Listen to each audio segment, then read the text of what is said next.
देखो, मैंने कहा किसी केमिकल का हम लोग छिड़काव करते हैं, किसी केमिकल का छिड़काव करते हैं, जिसे डीडीटी का छिड़काव किया।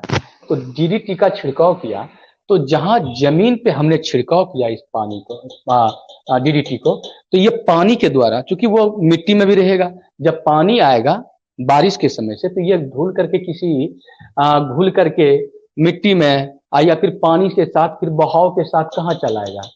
ये तालाब में चलाएगा। ये तालाब में डीडीटी अगर है तो इसको यूज करता है किसका? टिश्यू, किसका? बॉडी। जो यहाँ पर छोटा छोटा प्लांट है, जिसको प्लांटलेट्स भी कह सकते हैं, और बहुत छोटा है तो उसको कहते हैं आप फाइटोप्लैंक्टन। क्या बोलते हैं इसको? फाइटोप्लैंक्टन। यानी इसको कहते हैं पादप उत्प्लव। उत्प्लव, प्राणी उत्प्लव या पादप उत्प्लव कहते हैं। इससे भी छोटा जो जीव होते हैं, जो भी इसी के जैसा होते हैं, जिसमें एनिमल्स में, उसको हम लोग कहते हैं जू प्लैंक्टन। सेम रहता है प्लैंक्टन। ये जू प्लैंक्टन इसको खाता है, किसको? फाइटोप्लैंक्टन को। देखो, अगर डीडीटी का छिड़काव किया हमारे चारों ओर वातावरण में, तो वो डीडीटी पानी में घुल के, अगर मिट्टी में घुला है तो बारिश में मिट्टी घुलेगा उसमें, तो वो डीडीटी कहां चला जाएगा? ये तालाब में। इसको यूज करेगा कौन? फाइटोप्लैंक्टन। अब बहुत सारा फाइटोप्लैंक्टन को कौन खाएगा? जू प्लैंक्टन। और जू प्लैंक्टन को कौन खाएगा? छोटी मछली। छोटी मछली को कौन खाएगा? बड़ी मछली। बड़ी मछली को कौन खाएगा? तो बर्ड, पक्षी। तो इस तरह से ये डीडीटी का मात्रा क्या होता है? एक पोषण स्तर से दूसरे पोषण स्तर में बढ़ता चला जाता है। ठीक है, एक पोषण स्तर से दूसरे पोषण स्तर में क्या होता है? बढ़ता चला जाता है। इसी को कहते हैं बायो मैग्निफिकेशन, यानी जीवों में आवर्धन हुआ। किस चीज का आवर्धन हुआ आपका? देखो, तो जैव आवर्धन का मतलब क्या हुआ? इसका मतलब हुआ सिंपल, जब कोई विषैला पदार्थ जैसे डीडीटी का क्रमवत पोषण स्तर में वृद्धि करते जाता है, इसे हम क्या बोलते हैं? जैव आवर्धन कहते हैं। यानी कि जो कंसंट्रेशन आपका फाइटोप्लैंक्टन था, तो ये इसका कंसंट्रेशन इससे ज्यादा किसमें हो गया? जू प्लैंक्टन में। जू प्लैंक्टन से ज्यादा कंसंट्रेशन क्या हुआ? छोटी मछली में। छोटी मछली से ज्यादा मात्रा किसमें चला गया? बड़ी मछली में। बहुत सारा बड़ी मछली को कौन खाता है? आपका पक्षी। तो पक्षी में इसकी मात्रा बढ़ जाती है, पक्षी में इसकी मात्रा बढ़ जाती है। तो इसका मतलब है यहां से लेकर ऊपर के क्रम में जब हम गए तो इसकी मात्रा बढ़ते जाता है। इसे हम क्या कहते हैं? जैव आवर्धन। सबसे सुपर एग्जांपल जो हम लोगों के बीच है वो तुम्हारा डीडीटी है। तो ये डीडीटी का सांद्रण जैसे मछली के उत्तक में बढ़ता जाता है, तथा सबसे अधिक मछली को खाने वाला पक्षी में होता है, जिसके कारण इसका जाति क्या है? पर संकट आता है। होता क्या है? अंडा इसका टूट जाता है। ये जो डीडीटी है किसको जाके कमजोर करता है पता है? वो जो अंडे का कवच होता है, जिसको सेल कहते हैं, वो टूट जाता है। तो पक्षियों में देखा गया है, बहुत सारे पक्षियों जो मछली पर निर्भर करता था, वो जाति उसका क्या हो गया? कम होकर चला गया। तो ये आपका बायोमैग्निफिकेशन था। मतलब कोई भी केमिकल, कोई भी रसायन जब एक पोषण स्तर से दूसरे पोषण स्तर में इसकी मात्रा बढ़ती चली जाती है, इसे हम क्या कहते हैं? जैव आवर्धन। अब आओ नेक्स्ट क्वेश्चन, यूट्रोफिकेशन। यूट्रोफिकेशन किसे कहते हैं? सिंपल बात है, सुपोषण। एक बात बताओ, हमारे इर्द गिर्द में जो मेरा तालाब है, उस तालाब में अगर फॉस्फेट की मात्रा, सल्फेट की मात्रा बढ़ जाए, फॉस्फेट की मात्रा, सल्फेट की मात्रा बढ़ जाता हो, इसमें क्या होगा? तो निश्चित रूप से ऑर्गेनिक भी बढ़ जाता है। ऑर्गेनिक हमारे घरों का, जैसे मैं कहूं भागलपुर से, तो भागलपुर में जो ये गलियारा है, जिसमें बहुत सारा आपका घर का जैसे सब्जी का धोया हुआ आपका पानी देते हैं, कुछ चावल रहता है, हाँ, तो ये सब धीरे धीरे नाला से होते हुए एक तालाब में जमा हो जाए, तो वहां कार्बनिक पदार्थ भी बढ़ गया, फॉस्फेट और सल्फर भी बढ़ा, क्योंकि ये चला गया। और जैसे ये जमा होता है तो वहां जो शैवाल होता है, वो शैवाल को ये भोजन पूरी तरह से देने लगता है, तो शैवाल की संख्या अचानक क्या होता है? बढ़ने लगता है। इसको कहते हैं, हाँ, इसको कहते हैं अलगल ब्लूम। मतलब अलगी जो है अचानक क्या कर गया, बूम कर गया, इसको कहते हैं अलगल ब्लूम। अलगल ब्लूम जो है कैसे हुआ, तो जब इस पानी में डीडीटी का छिड़का हुआ, सॉरी, इस पानी में क्या हुआ, कार्बनिक पदार्थ गया और फास्फोरस और सल्फर गया, नाइट्रोजन गया, तो ये रिच हो गया, कार्बनिक पदार्थ और इनऑर्गेनिक पदार्थ से ये रिच हो गया, और अलगी को यही चाहिए था। जैसे अलगी पूरा बढ़ने लगा, पूरा शरीर में, पूरा तालाब में, इसको कहते हैं अलगल ब्लूम, और पूरा अभिक्रिया को कहते हैं सुपोषण, क्योंकि यहां पर पोषण को बढ़ा दिया आपने, समझ गए। अब ये अलगल ब्लूम, अब ये जो अलगल ब्लूम होता है तो इससे क्या होता है, तो पूरी तरह से अलगा अगर यहां पर बढ़ जाए तो यहां का जो दूसरा प्राणी है उसको संकट होने लगता है। क्यों संकट होने लगता है भाई, इसलिए संकट होने लगता है क्योंकि इसका ऑक्सीजन जो घुला हुआ था किसमें, पानी में, ये पानी में घुला हुआ ऑक्सीजन की मात्रा कम हो जाता है। जैसे ही कम होने लगा तो आप समझ लो कि दूसरे प्राणी को दिक्कत होने लगा, दूसरे प्राणी को क्या होने लगा, दिक्कत होने लगा, और इसका वृद्धि बहुत ज्यादा होने लगा। कार्बनिक पदार्थ सब यही ले लिया, फास्फोरस नाइट्रोजन भी यही ले लिया, तो दूसरे प्राणी जैसे मछली वगैरह है सबको दिक्कत होने लगा। तो यूट्रोफिकेशन किसे कहा जाता है, आओ, जब किसी जलाशय में कार्बनिक पदार्थ, थोड़ा बड़ा कर देता हूं तब दिखेगा आपको अच्छा से, जब किसी जलाशय में कार्बनिक पदार्थ और फास्फोरस और नाइट्रोजन की मात्रा बढ़ जाता है, जिसके कारण या इसके कारण, कारण नहीं होगा, कारण होगा, शैवाल का अत्यधिक वृद्धि हो जाता है, इसे हम क्या बोलते हैं, सुपोषण।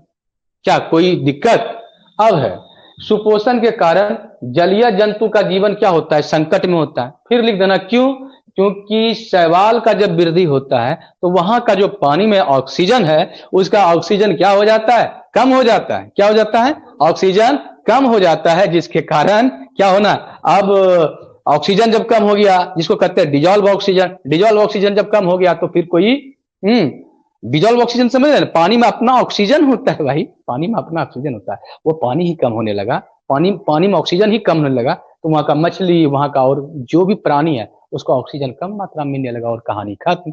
तो ये सब भी लिख सकते हैं, यहां तक तो कोई दिक्कत नहीं है। अब आ जाओ, ये क्या हो गया,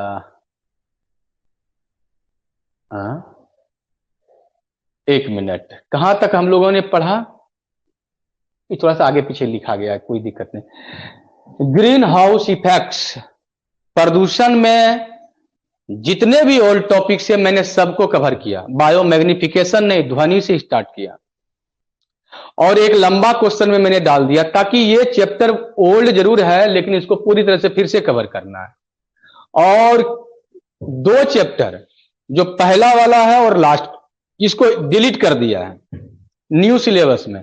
बिहार बोर्ड ने कहा कि मैं पूछूंगा, क्योंकि मेरा कोई सिलेबस है ही नहीं, मैं पगला टाइप का हूं, समझ गए, मैं पगला टाइप का हूं। सीबीएसई हटा दिया, नीट हटा दिया, बीएससी नर्सिंग हटा दिया, स्टेट बोर्ड ऑल ने हटा दिया बहुत, लेकिन बिहार बोर्ड का कहना है कि हम ओल्ड सिलेबस को पकड़े हुए होंगे, पकड़े हुए रहेंगे, तो पकड़े हुए रहेंगे तो उसको पढ़े भी, और जो बचा हुआ है उसको पूरी तरह से पॉइंट बाय पॉइंट पढ़ लीजिए।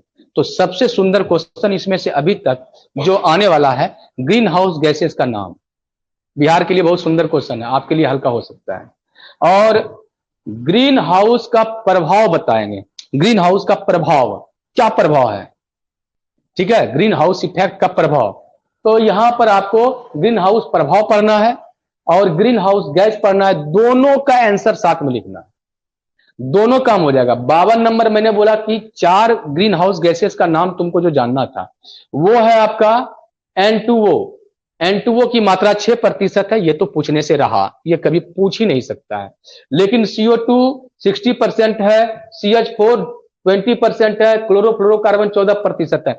एक बार यहां पर रुक जाओ, एक बार मैंने जब पढ़ाया कि कार्बन कितना होता है, कार्बन डाइऑक्साइड 60%, तो वो लड़का भड़क गया, उसने बोला 0.03% होता है। तो मैंने बोला पगला, तुम सोचो मैं बता क्या रहा हूं, ग्रीन हाउस गैस में इसका कितना प्रतिशत है, मैं ये नहीं बता रहा हूं कि आपके वातावरण में CO2 की मात्रा कितनी है, तब तो ठीक है, वही है।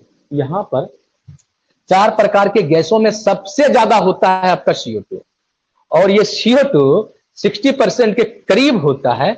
और मैं तुमको बता दूं कि ये अगर और मात्रा बढ़ जाए, और मात्रा बढ़ जाए ये सब में कोई भी, तो हमारे पृथ्वी पर ग्रीन हाउस इफेक्ट के साथ साथ मेरे पर्यावरण क्या हो जाएंगे, बहुत ज्यादा गर्म होने लगेंगे, जिसको ग्लोबल वार्मिंग कहते हैं। और ग्लोबल वार्मिंग को मैंने एक क्वेश्चन दिया है आप लोगों को, लॉन्ग क्वेश्चन, जाके मिलो वहां पर।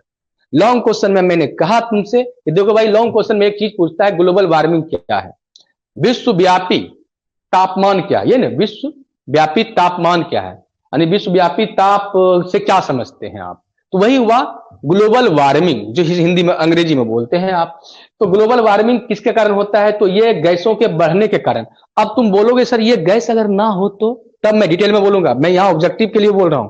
ये गैस अगर नहीं रहेगा तो अभी 10 सेंटीग्रेड है और आपका पृथ्वी का टेम्परेचर माइनस में चला जाएगा, और माइनस कितना जाएगा ये भी मुझे नहीं पता, क्योंकि यहां का हो सकता है -20 हो भागलपुर का, तो हो सकता है जहां अंटार्कटिका हो वहां -90, तो ऐसे होता है तो -100-200 पार कर जाएगा। इसका मतलब है, पता है, ये हमारे वातावरण में क्या करता है, हीट को पकड़ता है और हमारे पृथ्वी को गर्म रखता है, गर्म रखता है। ये ब्लैंकेट का काम करता है। ब्लैंकेट का मतलब जैसे कि हम लोग कंबल को ओढ़ते हैं, तो हमारा हीट को अंदर क्या करता है, बोलिए, अंदर से निकलने नहीं देता है, हमको गर्म रखता है। हीट किससे निकाला, हमारे बॉडी से ही हीट निकला है, कहीं से नहीं। अच्छा एक बात बताओ, कंबल ओढ़ने से गर्मी कैसे लगता है, क्योंकि आपका जो हीट निकलता है आपके बॉडी से, वो हीट को सिर्फ रेसिस्ट करता है कि बाहर नहीं जाने देता है और आपको गर्म रखता है। आपका ही हीट आप ही को गर्म रख रहा है, लेकिन जरिया कौन बन रहा है, कंबल। उसी तरह पृथ्वी पर, सुन लो, एक बार सुन लो, तुम अपने से कहानी बना दोगे। और मुझे विश्वास है कि तुम लोगों को ये जो चैप्टर है ये सबसे हल्का, ये 3-4 क्वेश्चन जो आने वाला है, जो एक बार समझ गया बच्चा उसको कहीं कोई दिक्कत होने वाला नहीं है। अब देखिए ये पृथ्वी है आपका, सभी बच्चा समझना। और आपका जो लाइट आता है आपका कहां से आता है, ये फिगर ही बना सकते हैं, जहां पर लगे कि आप डाल सकते हो डाल सकते हो। सन से जब आपका लाइट आता है तो आपको पता है बहुत सारे लाइट एब्जॉर्ब कर देते हैं। एब्जॉर्ब करता है कौन, पृथ्वी। और बहुत सारे लाइट क्या होता है आपका, रिफ्लेक्ट करता है। आपको पता है इसी रिफ्लेक्शन के कारण ये चमकता होगा किसी को, दूसरे ग्रह वाला को, जो एलियन कहते हैं कि हमारे पृथ्वी पर आया, कहता है राजस्थान में एलियन आ गया, उसको वो बुलाइए इधर से और पुष्ट मारिए। जब हमने, हमारा साइंटिस्ट ने आज तक एलियन ही नहीं देखा है कहीं पर, तो घर पर कैसे आ गया जी।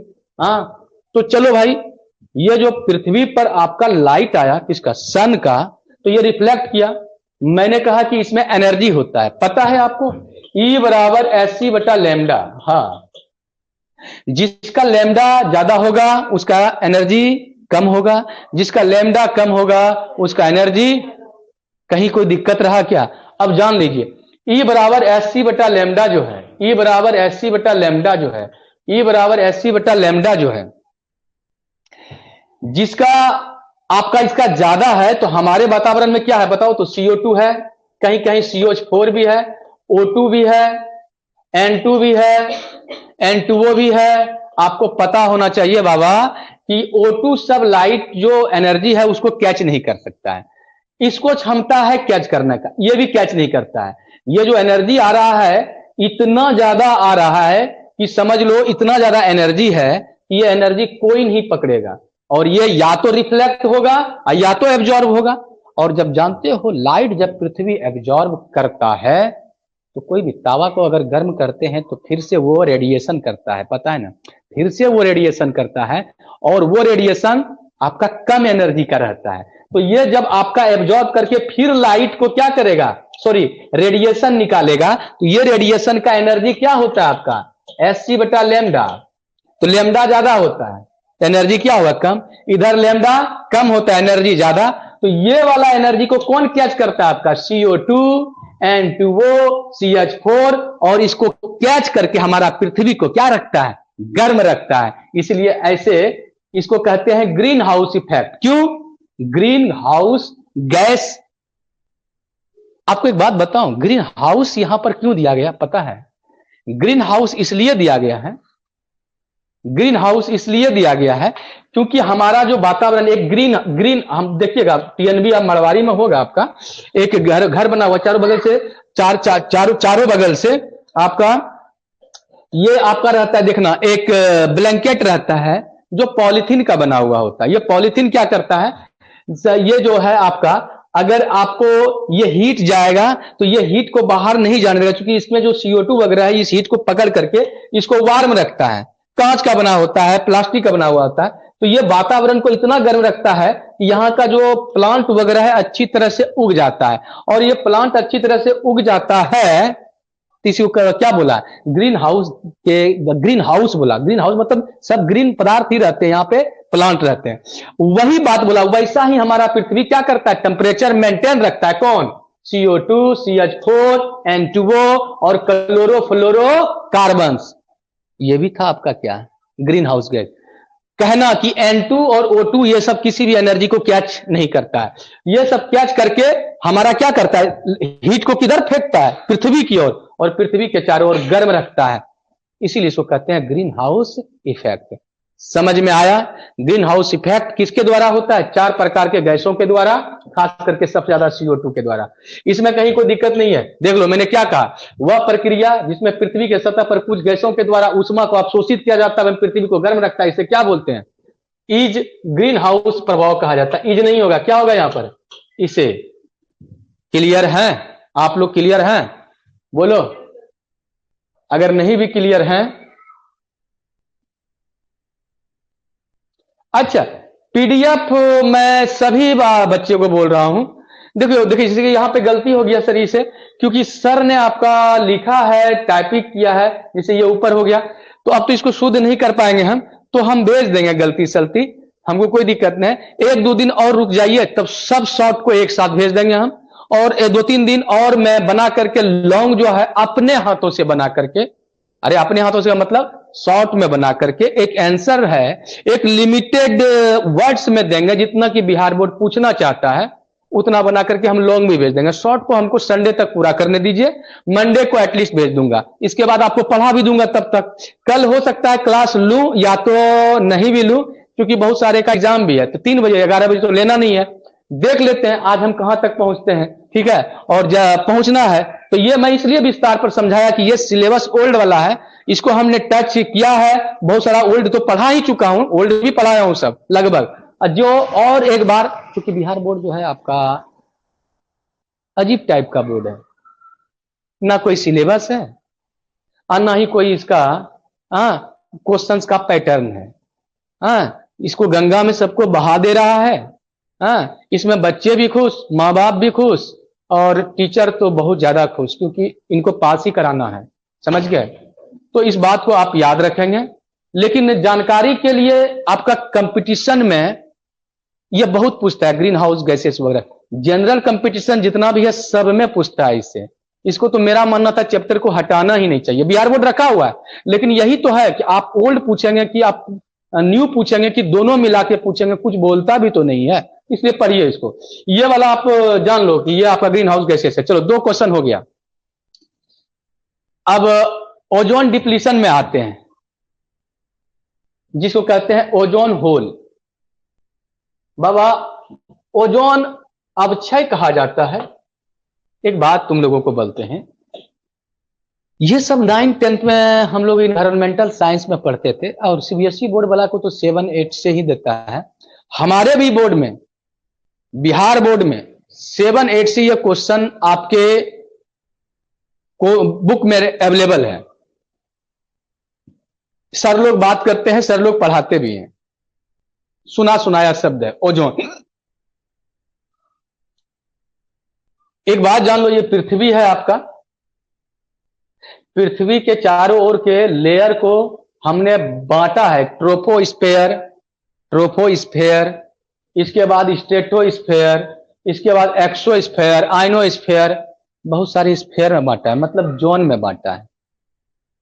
ये जो शुरुआत का आपका 15 से 16 किलोमीटर तक के जो चारों ओर दायरा है, जिसमें हम लोग का जहाज, रॉकेट वगैरह सब जो जितना घूम सकता है, यह हम लोगों का कहा जाता है कि पृथ्वी के चारों ओर का वातावरण हम लोगों के लायक होता है। इसके बाद नहीं होता है। समझ गए? तो कहता है वहां पर बहुत अच्छा चीज रहता है, यहां से 80-85 किलोमीटर दूर, यानी ये जो स्ट्रेटोस्फेयर है, स्ट्रेटोस्फेयर के लगभग अंतिम छोर के पहले कुछ 7 से 8 किलोमीटर मोटा चारों ओर एक दीवाल है। 7 से कितना बोले 8, कहीं पतला हो जाएगा तब तो समझिए दिक्कत है। इतना मोटा दीवाल है। इस दीवाल को हम लोग क्या कहते हैं पता है? इस दीवाल को, ये आपका अर्थ है, ये आपका अर्थ है, अर्थ है आपका। अर्थ के चारों ओर ये कुछ जो हवा पानी जो आपका है, सॉरी हवा कहते हैं, पानी कहते हैं, जो हवा है, नाइट्रोजन कंटेंट, ऑक्सीजन कंटेंट वगैरह सब चीज पाया जाता है, जिसमें आपका बादल वगैरह बनते हैं, ये सब इस रेंज में आते हैं। इससे कहीं दूर आपका एक स्ट्रेटोस्फेयर लेयर है, उसके लगभग बीच में, यहां से पृथ्वी से लगभग 80 किलोमीटर के रेंज में, समझ गए? हाँ, 80 किलोमीटर से पहले ही है। आपको समझ लो कि एक मोटा ऐसा जो है लेयर होता है जो 6 से 7 किलोमीटर तक मोटा होता है, इसको ओजोन कहते हैं। Ozone layer actually O3 gas से बना होता है। ये आपको रुई के जैसा दिखेगा। इसका बहुत बड़ा उपयोग है हमारे जीवन में, हमारे जीवन में नहीं बल्कि जितने भी जीव हैं इस दुनिया में, सबके जीवन में उपयोग है। मैं बता दूं, अगर ये नहीं होता तो हम और आप नहीं होते, ना आर्या बायोलॉजी होता, ना उसका स्टूडेंट पढ़ रहे होता, ना यूट्यूब पे देख रहा होता। कहानी खत्म। क्योंकि ये जो है हमारे सन जो है, ये महानुभाव इतने गर्म है कि विभिन्न प्रकार का रेडिएशन हमारे पृथ्वी पर भेजता है। और ये रेडिएशन जब हमारे पृथ्वी पर भेजता है तो उसमें कुछ हानि वाला होता है, कुछ लाभ वाला होता है। लाभ वाला कौन है? जिससे हम देख सकते हैं, जिससे प्रकाश संश्लेषण की प्रक्रिया हो सकती है, ये लाभ वाला है। हाँ, दूर दूर तक आपका मैसेज जा सकता है, ये रेडियो वेव है। लेकिन अल्ट्रा वायलेट रेज, जिसको हम कहते हैं पाराबैंगनी किरणें, पाराबैंगनी किरणें, ये बहुत ही घातक होता है जीवों के लिए, क्योंकि हमारा आनुवांशिक पदार्थ हमारा डीएनए को चेंज कर सकता है। जब हमारा डीएनए ही चेंज कर गया तो फिर क्या बात है, हमारा प्रॉपर्टी ही चेंज कर गया। कैंसर, किसी को स्किन कैंसर होता है तो पराबैंगनी किरणों के कारण होता है। हाँ, it is not for only for skin, में भी हो सकता है कैंसर हो जाए, बॉडी के अंदर भी स्किन कैंसर भी हो जाए। हो सकता है कुछ जीन ऐसा चेंज कर जाए जो हमारे प्राइमरी फंक्शन को ही क्या कर दे, रोक दे। हमारे पास जब 30,000 जीन हैं, 25 से 30,000 जीन्स हैं हमारे पास, तो वो जीन जो है बहुत सारे काम करते हैं, कोई भी काम बाधित कर सकता है। और हम तो एनिमल की बात की है, और ह्यूमन बींग्स की 25-30,000 जीन है। क्या शैवाल के पास जीन नहीं होते? क्या बैक्टीरिया के पास जीन नहीं होते? हाँ, तो देखा गया पहली बार अंटार्कटिका के ऊपर देखा गया कि ये जो लेयर है बहुत पतला हो गया है। क्यों हुआ वो बाद में बात करेंगे। पहला ये मकसद है हम लोगों का कि ओजोन लेयर एक प्रकार का मोटा परत है जो हमारे सन से आए हुए, क्या पराबैंगनी किरणों को रोकता है, छांटता है, फिल्टर करता है, ताकि मेरे पास पहुंच नहीं सके। और जो एक बार नहीं पहुंच पाया तो आप समझ लो कहीं कोई दिक्कत नहीं है, और इसका काम यही है। लेकिन ये जो ओजोन लेयर है ये सर डिप्लीट कर रहा है, मतलब जहां पतला हो रहा है उसको कहते हैं क्या, ओजोन छिद्र। ये ओजोन छिद्र क्यों हो रहा है भाई? तो मैं एक मैकेनिज्म बताना चाहता हूं कि ये आपका जो क्लोरोफ्लोरोकार्बन्स हैं, क्योंकि आप केमिस्ट्री पढ़े होंगे, तो क्लोरोफ्लोरोकार्बन्स का फॉर्मूला जो होता है, आपका फॉर्मूला ये कुछ ऐसा होता है। हाँ, ये ऐसा होता है, डाइफ्लोरोमीथेन, दैट इज कॉल्ड क्लोरोफ्लोरोमीथेन। आप चाहो तो एक फ्लोरो भी रख सकते हो, 3 क्लोरीन रख सकते हो। ये क्लोरोफ्लोरोकार्बन्स जो हैं, ये आपका क्लोरीन को छोड़ता है जब इस पर यूवी रेज पड़ता है, क्योंकि उस समीप पर जाने पर ये क्लोरोफ्लोरोकार्बन जो है यहां पर अगर पहुंचे तो यहां तो आपका ओजोन लेयर के पास आपका मिल सकता है क्या, यूवी रे। जानते हो जो हम लोग सेंट में यूज करते हैं, जो हम लोग ये फ्रीज में यूज करते हैं, अब तो कम इसका यूज होने लगा। क्लोरोफ्लोरोकार्बन है जो कि हवा में बहुत दूर ऊपर उड़ के जाता है इसी लेयर में, और वहां जाकर के ये क्लोरोफ्लोरोकार्बन से क्लोरीन निकलता है, और वो क्लोरीन जो है रेडिकल होता है। अब पता नहीं है केमिस्ट्री आपका कितना अच्छा है, हमको नहीं पता कि कितना अच्छा से पढ़े हैं आप, लेकिन रेडिकल कुछ ऐसा होता है। मतलब ये इलेक्ट्रॉन जो है आपका, ये इलेक्ट्रॉन बुम बुम वाला इलेक्ट्रॉन है जो एनर्जी बहुत हाई होता है। हाँ, ये बॉन्ड वाला इलेक्ट्रॉन नहीं है जो ये बॉन्ड वाला है, ये फ्री इलेक्ट्रॉन है। कब स्ट्राइक करता है, जब ये टूटता है, जब इस पर यूवी रेज पड़ता है, और बाकी बात जो मॉलिक्यूल है आपका वो रहता है।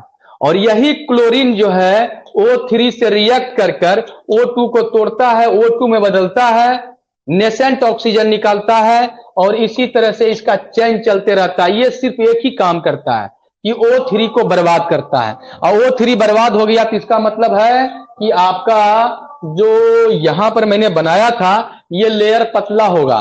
पहली बार अंटार्कटिका के ऊपर देखा गया था, और ये अंटार्कटिका के ऊपर इसलिए देखा गया, समझ गया कि एक साइंटिस्ट ने पढ़ा और देखा गया कि अरे वाह, यहां तो जितना मोटा चारों ओर होता है उतना मोटा तो है ही नहीं है। तो उनको नाम क्या दिया, ओजोन डिप्लीशन, ओजोन होल।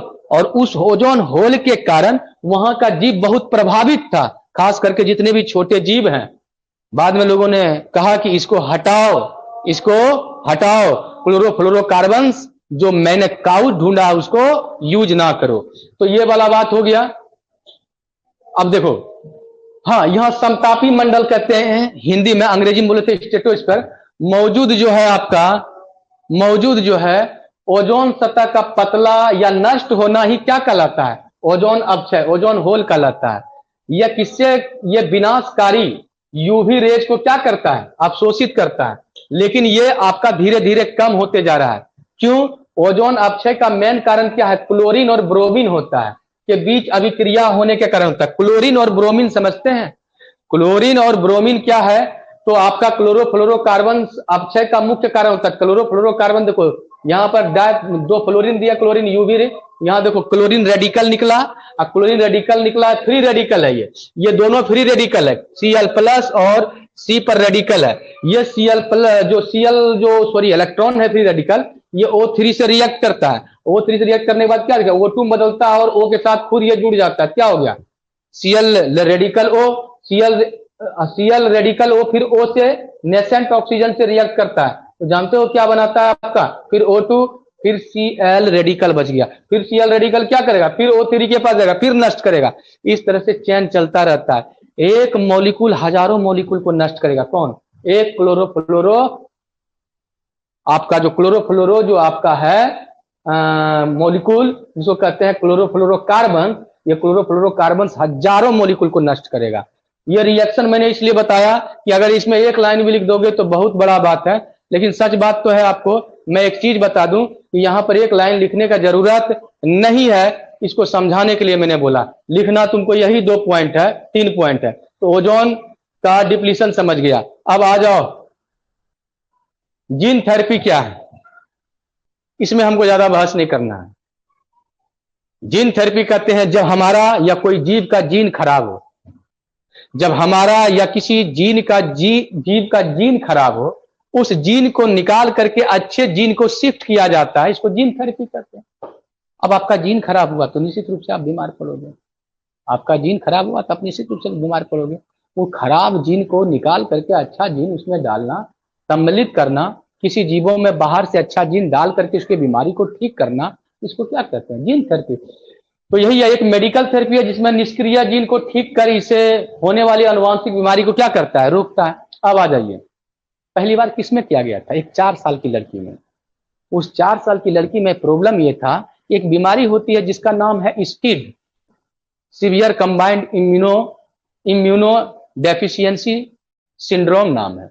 और ये बीमारी तभी होता है जब एक जीन की कमी होती है, जब एक एंजाइम की कमी होती है, और वो एंजाइम जो है आपका कौन था, एडीए, एडिनोसिन डीएमिनेज, तो उसी जीन को ठीक किया था कौन, किसमें, किस बीमारी में, तो स्किड बीमारी में। तो पहली बार जीन थेरेपी किया था 4 साल की लड़की में किया गया था, जिसमें एडीए जीन को ठीक किया गया था। इसका कारण स्किड होता है, इसके कारण स्किड होता है, तब स्किड होना बंद हो गया। अब 5वां क्वेश्चन, सॉरी 55 का क्वेश्चन, एंटीबॉडी स्ट्रक्चर। इसमें लगेगा समय तो लगा देते हैं समय, कहीं कोई दिक्कत नहीं है। पहली बात, एक ऑब्जेक्टिव पूछता है कि एंटीबॉडी क्या है। आप जनरल भाषा में अगर लोग कहते हैं प्रोटीन है, उनका भी बात गलत नहीं है, लेकिन ये प्योर प्रोटीन नहीं है, मिक्स प्रोटीन है। और ये मिक्स प्रोटीन क्या है, ग्लाइकोप्रोटीन है। और ये ग्लाइको, एक ऑब्जेक्टिव पूछता है, it is glycoprotein, it is a glycoprotein. तो ग्लाइकोप्रोटीन याद रखना। वैसे आप लिखोगे तब, अगर बिहार बोर्ड पूछा कि ये प्रकार का प्रोटीन है, तो एक प्रकार का कार्बोहाइड्रेट है, एक प्रकार का लिपिड है, एक प्रकार का हार्मोन है, तो आपको हर हाल में लिखना पड़ेगा कि आप प्रोटीन है। लेकिन अपने से लिखोगे तो आप क्या लिखोगे, ग्लाइकोप्रोटीन। अगर वो पूछ दिया ऑप्शन में कि ग्लाइकोप्रोटीन है, तब तो ठीक है, आप ऑप्शन मार दोगे। लेकिन लिखना है यह ग्लाइकोप्रोटीन है, किससे फाइट करता है, जो बाहर का चीज है एंटीजन, जो हमारे अंदर जाता है, जो हमें बीमार पड़ाता है, जो हमारे इम्यून सिस्टम को क्या करता है, सक्रिय करता है। क्योंकि बाहर से बैक्टीरिया अगर नहीं जाएगा तो मेरा इम्यून सिस्टम सक्रिय नहीं होगा। ठीक है, तो यहां पर ग्लाइकोप्रोटीन, ओके। और यह एंटीजन से लड़ता है, लड़ाता नहीं है, लड़ता होगा, यहां पर लड़ाता नहीं, लड़ता होगा, गलती से टाइप कर दिया मैंने। चलिए, इसमें 2 भारी एवं 2 हल्का श्रृंखला होता है, 2 भारी 2 हल्का, और कैसा दिखता है, वाई शेप्ड। अब ये 3 लिखना है काफी है 2 नंबर में, लेकिन जानते हैं स्ट्रक्चर पूछा है, आपको लिखने नहीं पूछा है, इसलिए आप लिखोगे तो ठीक है। ये वाई आकार का होता है, it is look like why shape. कैसा होता है तो मैं बता दूं, इसको प्रैक्टिस कर लेना सभी बच्चे, जितने बच्चे हैं, क्योंकि ये लॉन्ग क्वेश्चन भी पूछ सकता है। तो इसमें मैंने बोला था 2 आपका लाइट चेन होता है, तो 2 लाइट चेन ये है, देख लो। और बाकी बात, ये ग्रीन से जो बना है ये आपका 2 क्या है, हैवी चेन है। और एक चेन जो है होता है, दूसरा छोर एन होता है। सी का मतलब होता है कार्बोक्सिलिक एसिड, कार्बोक्सिलिक एसिड आपने पढ़ा होगा। और एक तरफ है आपका NH3, जिसको आप क्या बोलते हैं, अमोनिया, सॉरी NH2 होगा क्या, NH2 होगा सर, जिसको आप एमिल कहते हैं, ठीक ना। तो आप समझ लो बात को। और ये शॉर्ट में COH को C लिखा और NH2 को N लिखा। 4, 2 भारी 2 हल्का, और एक दूसरे से किस बंधन से जुड़ा रहता है, तो डाइसल्फाइड बॉन्ड से। और अपने में भी डाइसल्फाइड बॉन्ड होते हैं, आप ज्यादा मत बनाना, इसको जरूर बनाना, ठीक है। दोनों के बीच में, इस दोनों के बीच में डाइसल्फाइड बॉन्ड। डाइसल्फाइड बॉन्ड कैसा होता है भाई, 2 सल्फर होता है, एक इधर जुड़ा रहता है, एक इधर जुड़ा रहता है, इसको डाइसल्फाइड बॉन्ड कहते हैं। इसके बाद यहां पर सबसे शुरुआत में इसको दांत के जैसा स्ट्रक्चर होता है, जो बाहर से वेलकम करता है किसको, बैक्टीरिया गया तो बैक्टीरिया को पकड़ के उसको वहीं पर खत्म करना चाहता है। तो यहां है एंटीजन बैठने का साइट, यानी एंटीजन बाइंडिंग साइट। और आपका ये है आपका लाइट, ये है आपका लाइट चेन, और ये आपका हैवी चेन यहां लिख दिए हैं। ये दोनों हैवी चेन जहां पे जुड़ता है उसको कहते हैं हिंज। हिंज का मतलब होता है कवच, तो कवच मत लिखना, हिंज ही लिखना, हिंज रीजन। और ये जो आधा हिस्सा है दोनों का ऊपर में, इसे कहते हैं वेरिएबल, परिवर्तनीय रीजन। इसको कहते हैं परिवर्तनीय रीजन। परिवर्तनीय रीजन ये है कि आपके 5 प्रकार का एंटीबॉडी है, एंटीबॉडी ए, एंटीबॉडी जी, एंटीबॉडी डी, एंटीबॉडी एन, यही ना 5 प्रकार के एडेजी, एंटीबॉडी ए, एंटीबॉडी डी, एंटीबॉडी ई, एंटीबॉडी जी, एंटीबॉडी एम। सभी एंटीबॉडी का यहां से यहां तक का समान होता है, इसको कहते हैं constant region, constant region. But it is differ in the last, जो आपका ये लास्ट जो आपका कह सकते हो, ये लास्ट का जो यहां पर हम लोग का कुछ एंटीजन एंटीजन बैठता है, यानी बैक्टीरिया बैठता है, वो वेरिएबल होता है।